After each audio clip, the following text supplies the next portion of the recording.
illa ma 'allamtana innaka antal alimul hakim. Rabbi shrah li sadri wa yassir li amri wahlul 'uqdatam min lisani yafqahu qawli. Amin ya rabbal alamin. Halo teman-teman, para alim, para asatid, para sesepuh bin sepuh sedaya, para jamaah yang dirahmati dan dicintai oleh Allah Subhanahu wa taala. Pertama dalam mohon maaf karena mulai sebelum dahulu itu sampai di kota di makam pahlawan itu kabut, jadi tidak bisa bantal. Depan saya juga tidak berani bantal juga, jadi mohon maaf nanti mungkin ngaji ini sekedar. Kita langsung ngaji aja. Ada beberapa pertanyaan yang sudah masuk yang perlu kita ulas, perlu kita bahas. Yang pertama, hukum sholat Jumat bagi orang yang buta. Berkaitan dengan hal tersebut, itu ada satu riwayat hadis. Ada sahabat namanya Abdullah bin Umi Maktum. Sahabat ini buta, jadi mulai kecil buta. Kemudian sahabat Abdullah bin Umi Maktum ini meminta izin kepada Nabi untuk tidak hadir sholat jamaah waktu itu, dikarenakan tempatnya jauh, tidak ada orang yang menuntun.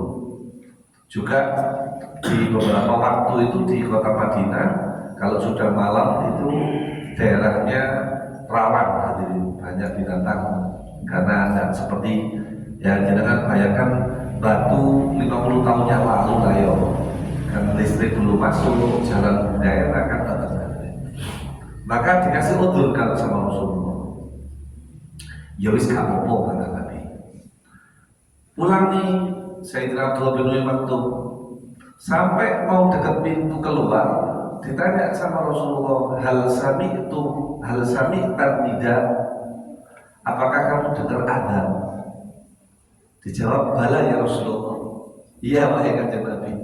Maka kata Nabi Muhammad, la udhra lakum. Lha ngono kok cek krungu adzan yo ndak ada udhur. Inti harus hadir sholat jamaah. Ini orang buta ini. Nah, kadang-kadang di masyarakat kita ini gak buta, tapi yo gak jumatan. Maka dijawab oleh Al-Quran, fa innaha la ta'mal absar walakin ta'mal qulubul lati fisudur. Sesungguhnya mereka itu bukan matanya yang nggak kelihatan, yang buta bukan matanya, tapi mata hatinya. Quran yang mengatakan begitu.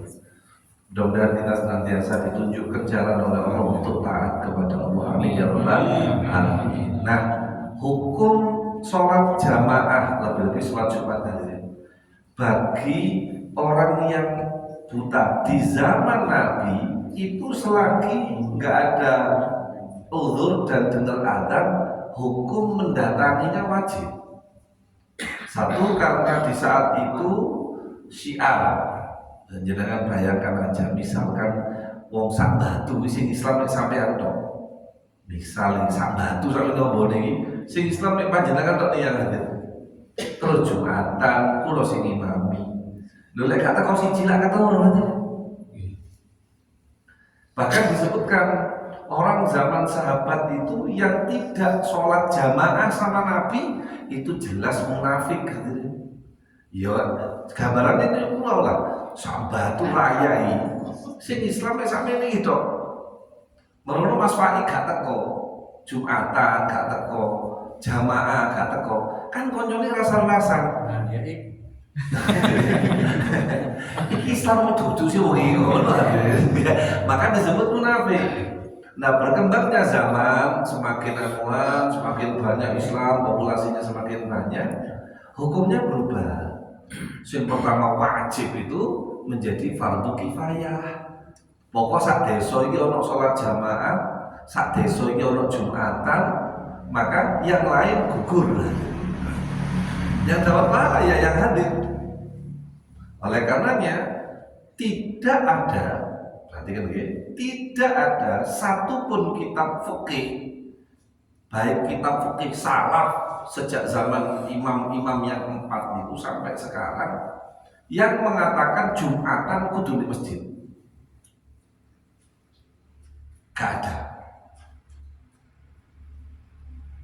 Sampai cari pun, tanya sama kiai manapun, Jumatan kudu di masjid tidak.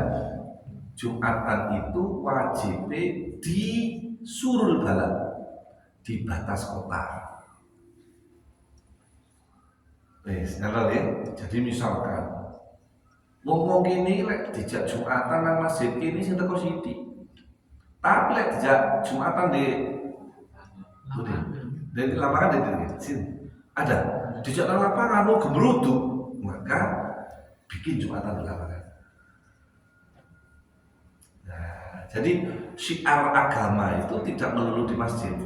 Di mana orang potensi banyak yang hadir, bikin acara. Mau salam Muhammad. Ya, jadi bagaimana jawabannya? Jawabannya bagi orang yang buta zaman sekarang, apakah wajib Jumatan? Wajib jika ada orang yang menuntun. Tapi kalau nggak ada, maka gugurlah, dia boleh sholat di rumahnya, seperti itu. Kedua, bagaimana hukum Jumat berkah? Nah, ini dibahas karena ada masalah sedikit tadi. Begini, istilah Jumat berkat itu sebenarnya juga Jumat tok berkah.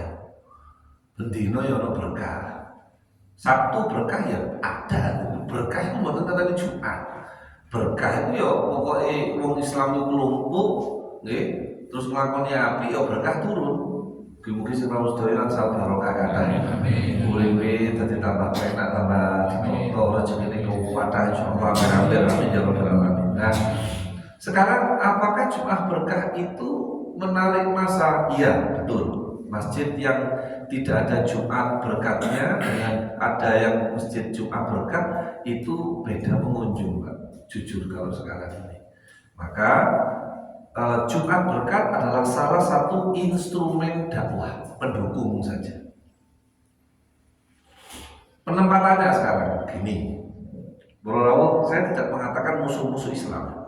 Saya tidak mengatakan musuh-musuh Islam. Tapi orang yang tidak sepaham dengan ahli sunnah wal jamaah, mereka nggak mengenal coro, ya apa coro nih, arek-arek nom-noman, arek-arek cilik ini, malah Jumatan gak wiritan. Saya ngimami di Masjid Museum Brawijaya, Inkai, Masjid Pak SBY itu, ngimami Jumat di situ. Dalam 1 tahun saya punya jatah 2 kali. Selama berjalannya waktu 3 tahun ini saya kalau Jumatan di sana itu benoleh assalamualaikum warahmatullahi, assalamualaikum warahmatullahi. Ibu kan astagfirullah kan suara kudu. Ambil suara kuning. Saya tak jauh ini tadi ya kadang-kadang mau telu mau papat entek iki mangan kabeh iki. Saya kecewa di bab itu, saya kecewa. Karena ini kan yang saya anak-anak muda kita lah sing sepuh-sepuh kata panjenengan wis aja wis ahli wirid, wis hebat aja nih. Gak diragukan lah. Dia anak muda, mahasiswa, ada yang masih sekolah SMA. Lumayan berhasil cara mereka dan itu diadopsi, ditiru di masjid kita, Masjid NU. Khutbah itu didengerin. Oke. Kadang-kadang sing naning ya, betul naning ya. Sing naning mari ibu-ibu. Gue pas kene ittaqullah, mari para jamaah. Sedaya sing rawuh, dekatkan diri kita kepada Allah. Sing mburi ngomong, ayam sungire tambah ana sing kono guru ayam sungire. Jadi sing nek mburi iku sing kudu ngono khusbah balik nyenggol kancane. Ayam sungire.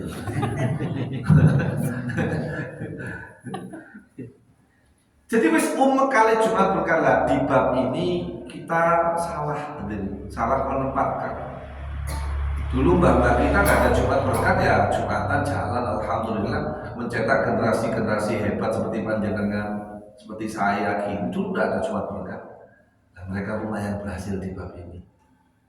Coba jenengan lihat, mohon maaf tanda kutip, di masjidnya kelompok sebelah. Ya paham maksudnya lagi? Masjidnya kelompok sebelah. Mereka penggagas Jumat berkah ini, Pak. Wajib gak wiritan ngomong itu. Maksudnya wiritan bareng lah ya. Kalau dulu, ini dulu Pak. Mantun Jumatan sih ilahi lastulil firdausi ala wala aqwala sekono. Sekarang mana? Pelan, hilang. Diganti Fatihah 7 kali. Hilang. Fatihah telu, kulhune telu, falak telu, anas telu. Hilang. Jadi Fatihah pisan, kulhu pisan, falak pisan, anas pisan. Sekarang entek tadi. Loh, iya. Saya di masjid apa itu? Bundaran itu Pancasila apa? Loh, kudu sing emang gede lho, sing boulevard gede. Jadi apa bukan sih? Iku lho jadi Pak Suari. Kalau masjid pinggir jalan ono haji lho, IPHI apa sih? Sultan Agung. Iya, sana Pak, ngetek zaman ini. Nah maka lewat ini himbauan saja, jika lewat media ini juga saya ingin saya sampaikan, boleh Jumat Berkah itu misalkan nih sebelum itu, jadi saat dulu nih Jumatan misalkan jam 10 sampai jam 11 kayak jam ini kan juga tetap Jumat Berkah, tapi wong luwih awal gitu yang datang. Lek ini biasanya ono Jumat Berkah mulai Jumatan kok kan oleh saya ini dirubah jam 10 sampai jam 11. Kerutuk kok. Jam 10 makan sih. Urusan setelah makan mereka gak Jumatan hadirin. Kita kembalikan ke hidayah. Ustadz kan yang sodako jadi eman. Saya kasih tahu. Jumat Berkat itu masuk sing mangan wong kafir. Sama kata ono wong Kristen sama celuk. Bu, monggo Bu, suster ini loh. Pak Pendeta ini loh Jumat Berkat. Sampai besoknya pahala.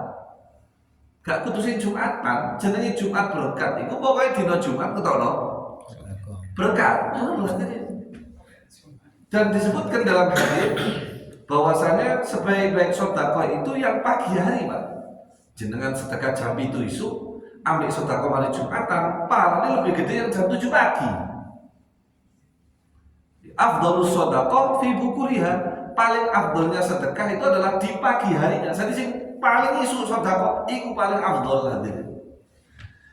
Mohon ya lewat majelis ini ya mohon dikoreksi, coba diatur lagi sing sekira hadirin apa ya budaya ke-NU-an lah, kalau saya boleh mengatakan budaya ke-NU-an, ada yang Jumatan terus kemudian masih wiritan, itu masih kita pertahankan. Emang Pak, di Kota Malang sudah banyak yang hilang, bukan separuh hadirin, 3/4 itu sudah lari untuk Jumat Berkah, Pak. Apalagi anak-anak. Kita mikir 20 tahun lagi, insya Allah sih panjang umur sehat walafiat. Tapi kan bisa dipastikan, agak bisa dipastikan 20 tahun lagi kan jenengan siapa gak kira-kira Pak? Insya Allah sih ono tapi kan. Lihat anak-anak kita yang sekarang kelas 6 SD, 20 tahun lagi mereka umur 26. Lah kalau mulai sekarang dibiasakan gano wiritan malam Jumatan, mereka ya umur berapa? Iya. Ada. Lalu di sana. Oh, masih sebelah. Nah, ini perlu jadi apa ya? Wawasan perlu dievaluasi lagi. Bukan saya melarang, tetapi tujuan Jumatan adalah Jumatan, sholat Jumatnya. Bisa dirubah di awalnya. Jadi wong lesin teko awal itu jam 11, biasanya setengah 12. Jam 11 rek soalnya mangan dhisik, setengah 12 itu padha entek dan sebagainya, monggo itu bisa menarik mereka datang lebih awal jauh lebih baik. Atau kalau enggak dikreseki pun, kayak jenengan hadir di hall ngoten lho gitu, kreseki ngoten mawon, padha-padha sedekah kan dadi benung teko KI. Jadi golek sembayang yo ngadep berkat ngoten iki. Betul temen ini buat nonton fungsan, ya kayak piringan. Kok Mariano mari sembayang bawa piring ini jemput tutup, lah ya bisa. Jadi ya apa caranya ngomongin? Kita ada dulu biar yang lain ada dulu.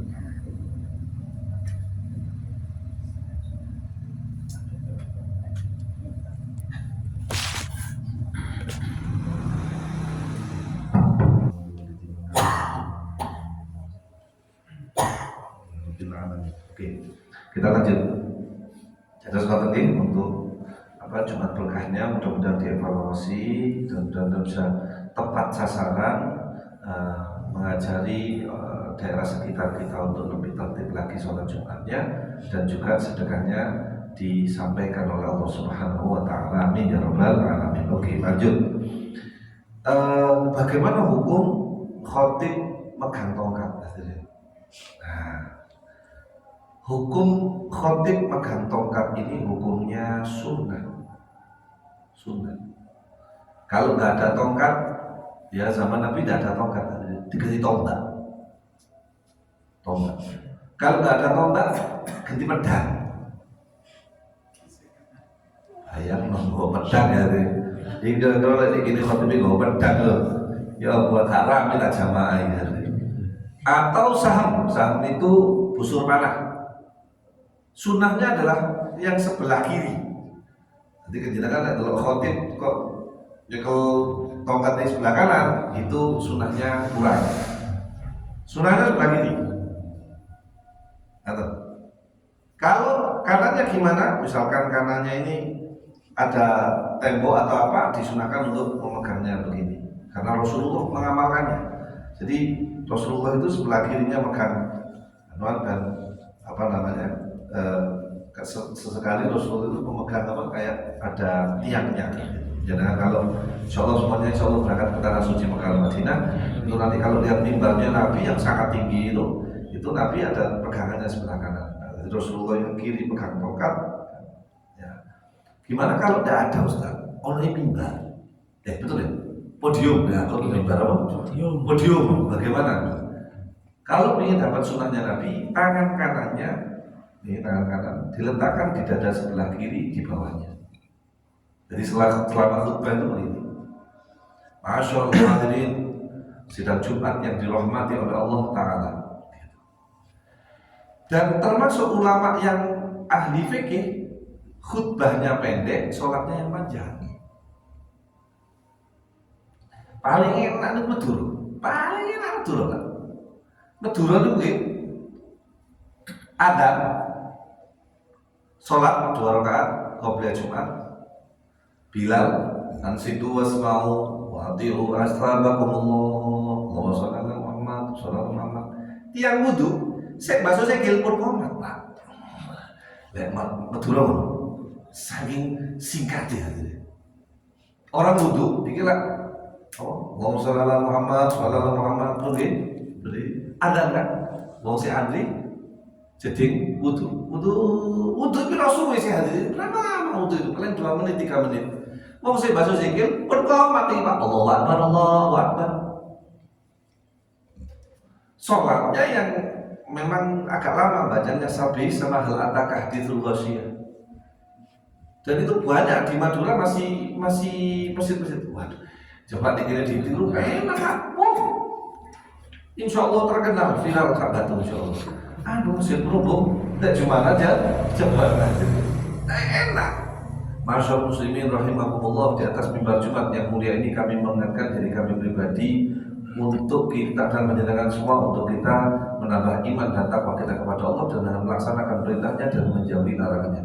Bismillahirrahmanirrahim. Qul huwallahu ahad, Allahus samad, lam yalid wa lam yulad wa lam yakul lahu barakallahu li wa lakum fil Qur'an. Insyaallah sik guru ngantuk wis mulai Pak.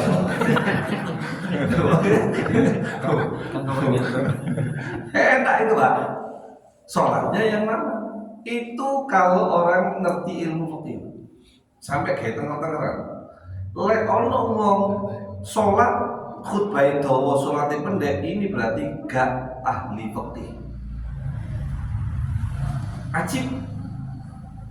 Dan kalau kita melihat ulama-ulama di Kota Malang itu dulu zaman kita itu pendek-pendek memang khutbahnya. Satu-satunya kiai yang khutbahnya panjang dan diprotes tapi tetap panjang itu kan Kiai Mujahid. Itu tak wis.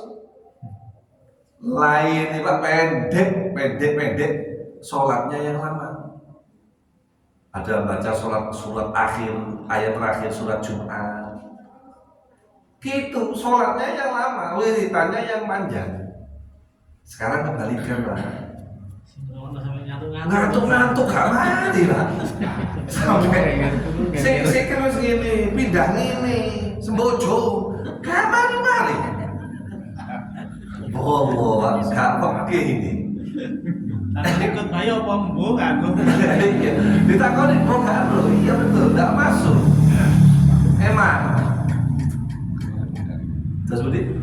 Kali itu ngundangi, soalnya ngundangi kan jenengan disebut khutbah, tadi disebut khutbah ya. Lah, iki iya ya. Iya, padahal anggap normal itu 15 menit ya. 15 menit itu normal lah, antara khutbah 1 dan 2 itu 15 menit lah. Ini orang ada yang mau balik nang sawah, ya ono sing balik nang kantor, ya ono sing kate mlebu sekolah, macam-macam lah. Jadi biar gimana caranya Jumatan itu menarik, karena memang Jumatan ini syiar yang paling nyata. Saya di Mergosono itu orang lek arek Mergosono dikongkon sembahyang 5 waktu wis aja Pak, sampean timbang tawuran teman-teman ya kan. Tapi bagi mereka, bagi kami anak-anak waktu itu ya, Jumatan itu gak Jumatan kon iki Kristenan ngono di Mergosono lho kan, gak arek metel-metel. Gak Jumatan Kristenan kon. Jadi kok Jumatan itu kok ciri ini wong Islam. Sampai di Mergosono itu waktu itu masjidnya ya seini ya ini sampai tembok itu sampai pagar itu Mergosono. Jadi warare itu pakai sembahyang di Embong. Di Mergosono itu zaman saya masih kecil itu sholat Id dan sholat Jumat itu sama. Sholat Id dan sholat Jumat. Padahal sama yang dulu pada Jumatan hubungan hari. Lo iya ini hadirin. Tapi Jumatan itu Kristen kan, kudu ya Jumatan disusuli. Dan saya masih ingat itu, tidak ada yang khutbah lama itu kecuali Yai Mujahid itu doa jadi dosen. Jadi ini ilmiah kan. Tapi ya kan sih ngono. Lah yang paling seneng itu Mbah Yai Basori Alwi itu semua bentar pol sudah. Jangan lupakan sholat karena sholat itu adalah tiangnya agama. Barakallahu li wa lakum fil Qur'an. Oh, sawan gitu. Seperti ngono. Ya, orang saya kayak teko itu di sini Kristen ngono. Itu aduh. Ya, ini mungkin juga bisa ya di sini. Nah, terus apakah afdol ya kalau Jumatan itu ngundang luar? Para orang yang dirahmati oleh Allah, siapapun khatibnya itu boleh-boleh aja. Siapapun khatibnya itu boleh-boleh aja. Cuma ada sebagian pendapat ulama yang mengatakan selama Nabi Muhammad hidup, selama Rasulullah itu masih ada, tidak ada satupun orang yang mengganti beliau jadi khatib. Tidak ada. Kalau menggantikan beliau jadi imam ada, tapi kalau menggantikan beliau jadi, sehingga ulama itu mengatakan afdol itu khatib lokal daripada interlokal. Khatib yang memang tahu keseharian orang sini, bagaimana itu yang lebih memahami. Aku tak suwe-suwe dia ngimbe cak di mungkin sekaris mungkin ini sangat tahu Pak. Oh khatib contoh biasa. Ilang ngono. Jadi kayak ada orang goni. Akhirnya dia itu memposisikan untuk menjadi khatib yang dicintai oleh masyarakatnya sendiri.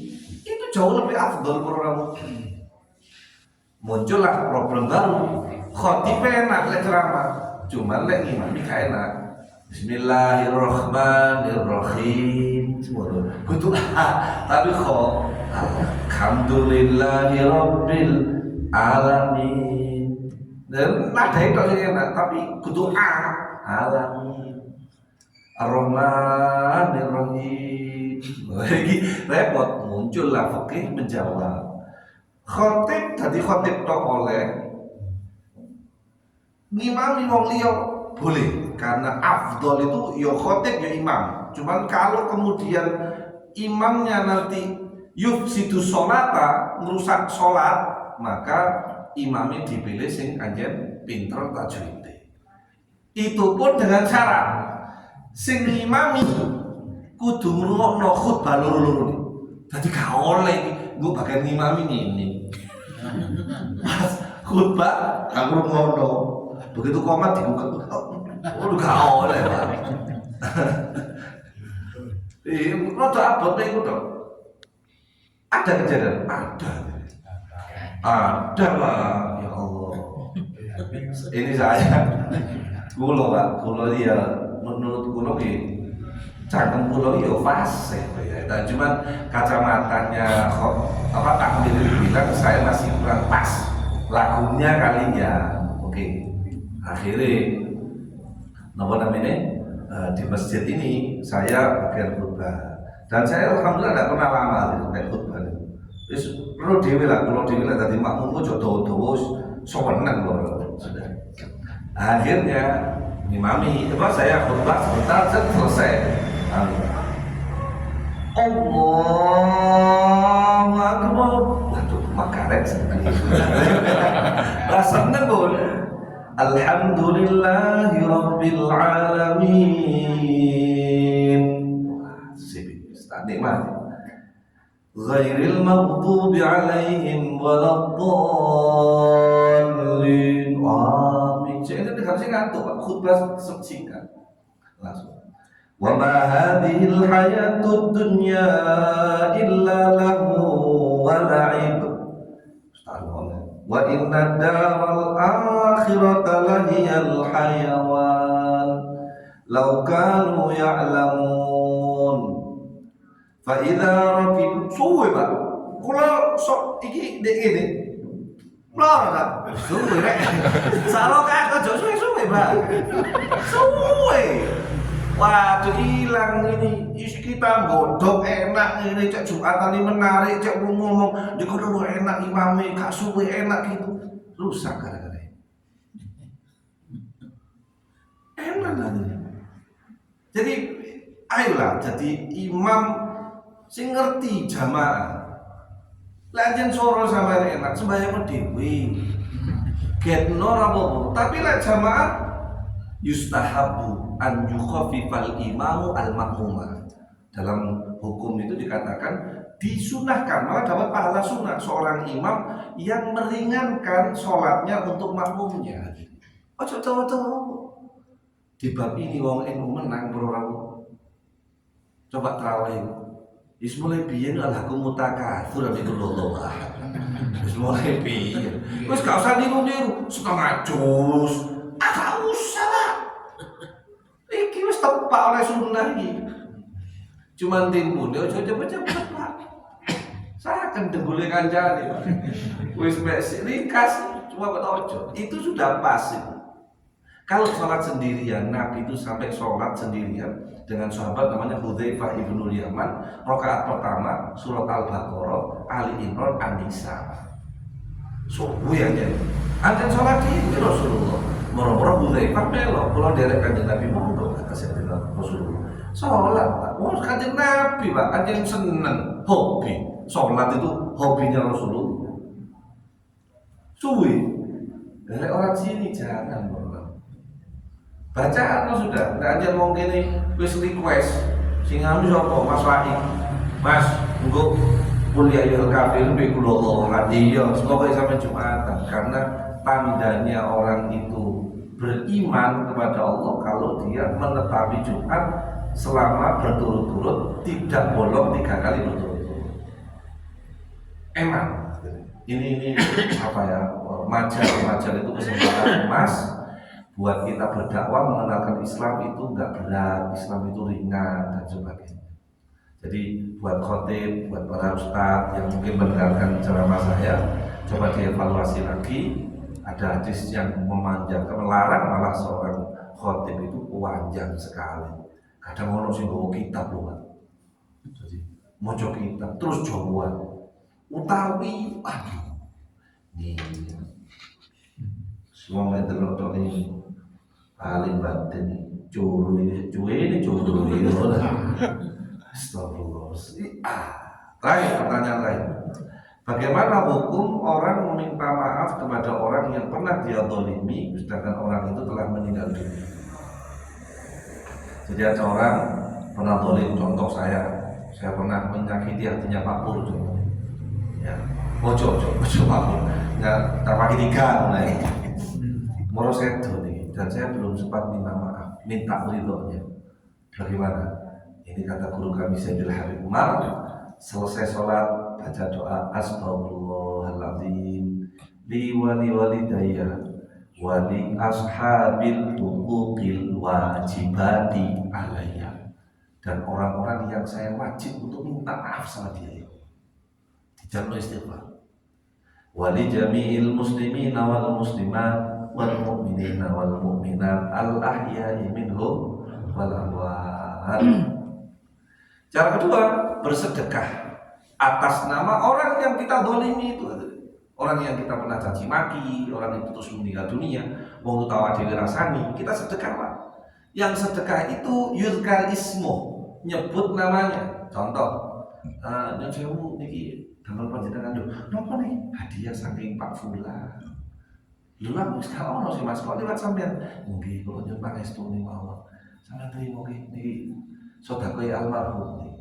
Nah, ini kata ulama, nanti biar Allah yang mempertimbangkan sampean ini layak nggak disepuro oleh Gusti Allah karena dosanya nang sampean ini. Dan menurut saya kita tiada hari tanpa menyakiti orang kadang-kadang. Dan jarang loh ada kata-kata sepuro aku yo, aku jalur ridho sampean. Itu jarang sekali. Kecuali Rio paling pas limir. Kosong-kosong ya, udah, ridho udah. Padahal istilahnya itu tawadhi, yaitu meminta ridho sama dia hadirin. Panjenengan gadah yugo panjenengan duwe sepeda motor iki pro. Iku lihat kamu berhubung jenengan iki tokoh, berhubung panjenengan iki sesepuh, wong mek batin do. Dua kali paham ngono sepeda motor itu ngono itu so. Maka kita sebagai orang tua hadirin itu punya kewajiban jaluk ridho nang ngomong iki. Mbok baru kena selamatan atau mungkin sampean tukokno apa sampean kei duit piro wan ngomong sepuro niyo jaluk ridho sampean. Kesian kita punya anak. Dalam kitab Kaifa turabba waladan sholihan itu disebutkan bahwasanya seorang orang tua itu wajib mendidik anaknya dengan didikan agama walaupun mengajari dia untuk minta maaf atas kesalahannya. Sampai salah li menunggu kau lele. Terus kemudian jalan sepuluh kan, mau Pak, apa kata anu jalan sepuluh ojo ngono kan? Ya sama gak jalan sepuluh bapak sih jalan sepuluh tak tutur kan? Lek bapak ini jalan sepuluh nih kayak anaknya. Oh, ya kayak kita ada orang ngasih anak kita terus, ayo bilang apa? Itu didik. Ya sekarang ini didikan itu adalah minta maaf. Ya sepuluhan, akhirnya kalau yang melunak, ojo melunak. Ya Allah, sampai layangan sampai kabulinan main tanggamu, ya Allah, saya aja sepuluhan nih. Ini hampir tidak ada, jadi kita punya anak sekolah telat, minta maaf dong sama gurunya, karena guru pasti nggak akan suka lihat muridnya telat, itu tidak ada. Si ngono ngelabrak tambah,